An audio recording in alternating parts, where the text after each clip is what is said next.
Donald Trump, for those of you who've been under a bubble, the administration alluded to, they didn't even directly threaten the mayor or the city of D.C., saying that Black Lives Matter Boulevard, Street, Plaza, if they didn't get rid of it, they were going to lose $1 billion of funding for streets and highways. Now, 48 hours later, I thought they were just going to paint over. They didn't even give people time to go and take a picture, you know? And it cost $600,000 to undo what had been done. So you can't get a pothole fixed, right? You can't get a light replaced, but apparently that becomes a priority. But my question is, what was the message they were giving? That they didn't roll tar over it or black paint, that they brought in jackhammers, like they were unearthing a statue or a monument. As the chair, tell me what you were feeling, thinking, and breathing watching this happen in real time. I mean, I think there was a collective disbelief, particularly about the pace by which they destroyed this. They've been talking about it for years. And Muriel Browser has been standing 10 toes down in terms of ensuring that Black lives visibly mattered on those streets, but her hands were tied, right? And so I thought, as I started seeing and started hearing the comments from folks, is that this was painful, but it's not unfamiliar, because the reality is there are people who believe in white supremacist ideology that love to show us how racist they are as blatantly as they can. It's signaled to us, right? My son, who now is 29 years old, my oldest son, he sent me a text and he said, is there any other way to say Black lives don't matter to them than to destroy this, right? And I wondered why people were in the comments and so upset about it. Even those who have doubts about the legitimacy of Black Lives Matter, the organization, were upset about this. It was painful. It hurt, but that was exactly what they intended it to do. They've been wanting to do this for a while, and they're proud. It's a signal about where we are right now, what they can do, and what's possibly to come if we don't stand up. Well, what does it mean for the movement for that to happen in such blatant terms in broad daylight? Is that the dog whistle to say, don't even think about it?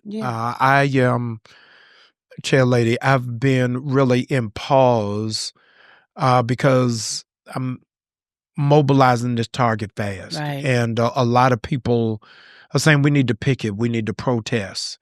And I'm pumping the brakes saying, hey, I'm not sure if protesting in this hour is the most prudent thing because when Donald Trump was in office the last time, he wanted to open fire on Black Lives Matter protesters in D.C. And ladies and gentlemen, the military had to stop the president. That's right. And we're looking at students, for instance, in Columbia, at Columbia University right now, who are being either accosted, we call it kidnapped, from their homes because of protest. And so I think strategy is important. I always think that protest, I don't consider myself an activist in the traditional sense of the word. I am a nonprofit and philanthropic expert. I've worked for nonprofits for 20 years. But I believe protest and agitation and disruption is an important component to change. But a lot of times we got to protect ourselves in every way. And we have to also recognize that strategy is important. Sometimes real G's move in silence, and we don't have to necessarily tell them what we're doing. And so for me, someone who has worked behind the scenes for many years, that resonates with me, because oftentimes we're telling them to play before it's even time. And they're 2 steps ahead of us, particularly now that they're in positions of power. So I get it. And it's wise. And I love that you're having real hard conversations about how we move, because collective action and togetherness is more important now than it's ever been. One of the hardest military exchanges that America had was Afghanistan, when they were fighting terror cells. And the issue, Chair Lady, with terror cells is they didn't have uniforms.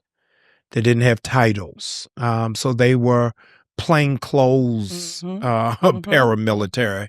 So they didn't know who was walking to the marketplace with a bomb strapped to their back.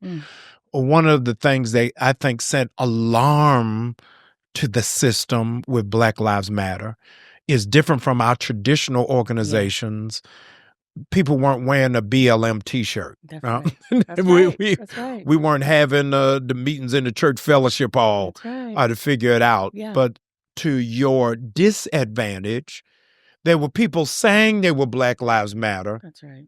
Who we didn't even know existed in the earth. And you were going to cities. Yes. Right? You were going to cities. There had 3 different Black Lives Matter chapters in one city. Yeah. How do you organize an organic organization? Yeah, I love that question. You are absolutely right. When the name was first entered into the lexicon of the vernacular of the United States, when the hashtag went viral in 2013 after the acquittal of Trayvon Martin's murder, the original founders, they wanted a leader-full model, not a leaderless model. And unfortunately, there was no thought about organizing infrastructure. And so the name was not copyrighted. Right? Wow. Right. And so when I came, I was shocked to find that out even to this day. So in 2022, when I came on as a board chair, we hired trademark attorneys and we thought about how can we ensure that the chapters that exist, and there are thousands of them across the world, are at least aligned fundamentally in the values and goals. And some of them, to the tune of a distribution of $35 million, which this foundation has given out, have received grants. But there are others. You and I could start our own chapter tomorrow. And the U.S. patent attorneys and trademark associations, the government has said absolutely no. This word, this phrase is not owned by anyone.